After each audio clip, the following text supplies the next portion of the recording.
চাইছি তো আজকে উত্তর দিন। ফুল বাবু, ওনার নাম দিয়েছি ফুল বাবু। উনি দুই ফুলে আছেন, উনি জোড়া ফুলেও আছেন, উনি পদ্ম ফুলেও আছেন। উত্তর দিন ফুল বাবু। এই যে এতদিন ধরে বললেন ভাইপোকে 10 থেকে জেল খাটাবো, পিসিকে 20 দিনে জেল খাটাবো। পিসিআর ভাইপো তো ড্যাং ড্যাং করে বাইরে ঘুরে বেড়াচ্ছে। কেন ইডি আর সিবিআই পিসিআর ভাইপোকে জেলে পুরলো না? কেন পিসিআর ভাইপোকে ইডি জেলে পুরলো না? দিল্লির মুখ্যমন্ত্রী জেলে চলে গেল। 2014 থেকে যে পিসিআর ভাইপো, যার কর্মকাণ্ড বাংলার লোক জানে, আজ অব্দি কেন পিসিআর ভাইপোকে ইডি আর সিবিআই কিছু করলো না? তার কারণ শুভেন্দু বাবু আপনিও জানেন।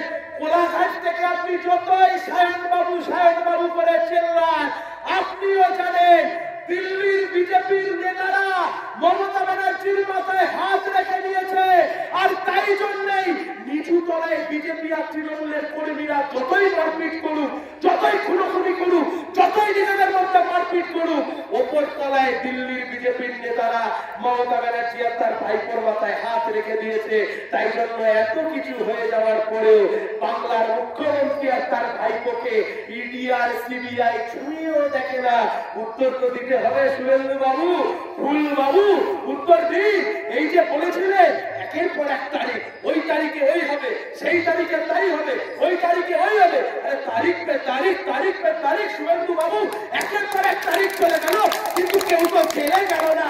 তার মানে আপনিও জানেন শুভেন্দু বাবু, যা আপনি বলছেন সব ফাঁকা আওয়াজ, ওর কোনো দাম নেই। আপনি যতই চেল্লাবেল্লি করুন, মোদি আর দিদি বুঝে নিয়েছে, আরএসএস বুঝিয়ে দিয়েছে। দিল্লিতে মোদি আর কলকাতায় দিদি। প্রধানমন্ত্রী মোদি, মুখ্যমন্ত্রী দিদি। কলকাতায় দিদি থাকবে, রাজ্যে দিদি থাকবে, আর দিল্লিতে মোদি থাকবে। আর দুজনে মিলে সরকার চালাবে, কেউ কাউকে চালাতন করবে না। শুভেন্দু বাবু আপনি যত খুশি চেল্লান, আপনি যত খুশি চেল্লান, এই নির্বাচনে সিপিআইএম ড্যাং ড্যাং করে জিতবে।